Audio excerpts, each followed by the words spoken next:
What's your name? Vivian. Vivian, what's up with the skeleton? Well, this is what's going to happen to the West Village if we don't get an emergency room. I mean, the whole city is going to be, the emergency rooms all over the city are going to be totally overburdened, and we're going to have a lot of people in trouble. We need services for this town. There's a lot of people here. And if we, St. Vincent's is gone, but we need a hospital with an emergency room, if nothing else. Okay, are you here with some organization or just as a community member? I'm here with Westside Neighborhood Alliance. My husband and I are here. And it's based in Hell's Kitchen. It's a neighborhood group. Thank you. I want to see if we can put that sign on the back of the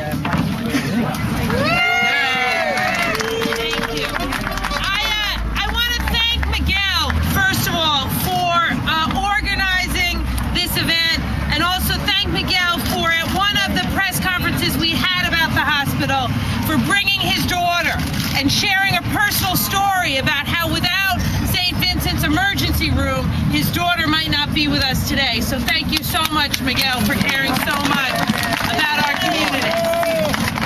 You know, as we stand here today, there is a long list of questions that need to be answered.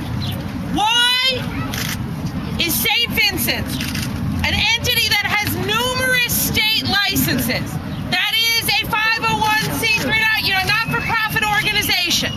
Why are their books allowed to be held private? Why aren't those books required to be made public so that all of us who are standing here and all of those that you'll meet when we march would have known earlier the financial distress that St. Vincent's was in? I was meeting with St. Vincent's on a regular basis about their land use requests, and never did they say that they were in this level of financial distress. It now appears that last June, GE Capital, their major creditor, told them they were on the verge of bankruptcy and they needed to hire a chief restructuring officer, and they ignored it. GE Capital told the same thing to the State Department of Health, and they ignored it. I can rest assured that if we had all known, no one would have ignored it, and we would be in a very different place than where we are today. Some people have Bloomberg. Now, we need to have a law passed by the state, and our state health committee chairs, Tom Duane and Dick Gottfried, are working on this to make sure that all the books of the hospitals are made public. It's too late. There is a law. It's never too late. Where's Bloomberg? It is never too late. Where's Bloomberg? Where's Bloomberg?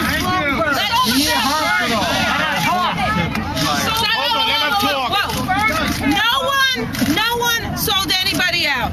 We had a situation here where, in my opinion, the St. Vincent's Board of Directors never was clear with anybody about the level of financial stress they were in. And the decision that was made by the St. Vincent's Board to close the inpatient care is a decision that we... Federal investigation in the hospital now! And I think that is a good idea. Investigation now. I actually listen to the nurses. They won't listen to the... I actually can't call for anything if you're yelling. And I think the court... Because I'm angry about what's going on with the local officials in this community. And we're all angry. And I think that anger has been expressed at every opportunity, and we all have every reason to be angry and to remain angry. And I think the idea of having an investigation from all different levels of government, not just the federal, because most of the licenses St. Vincent has are state licenses, is an excellent idea. We have a couple of jobs to do. One, to remain angry but to be focused. Two, to keep pushing to find out, as in much detail as we can, why did the creditors tell the state and the state never tell the public? There needs to be answers and an investigation, not just by the federal government, but also by the state government, about why that was, needs to be answered. Let me just close by saying two things. In the City Council, we have made it abundantly clear that we are prepared to allocate a significant amount of your taxpayer dollars in capital form to buy the equipment necessary to preserve care, and that offer will remain on the table as we move forward to try to regain what we've lost. So I want to thank you all, and in particular Miguel, for being here today to keep the fight for St. Vincent's and health care on the west side going. I understand the frustration, and I urge all of us to keep that frustration alive and focused on our efforts to bring back the greatest level of care we can for our neighborhood as soon as we possibly can. And today is not the end to our struggle. So thank you all for being here. I'm happy to see Christine Quinn here today. I'd like to call on her to call for an immediate investigation by the Attorney General's office. The Department of Health already has laws on the books that require them to supervise the hospitals in this city and in this state. They have the power to call for an investigation today, and I'd like to call in partnership with our elected officials, Senator Tom Duane, our powerful Speaker Christine Quinn, who I have a lot of respect for. Please. All right, folks, we got to start getting ready to march. Investigation today.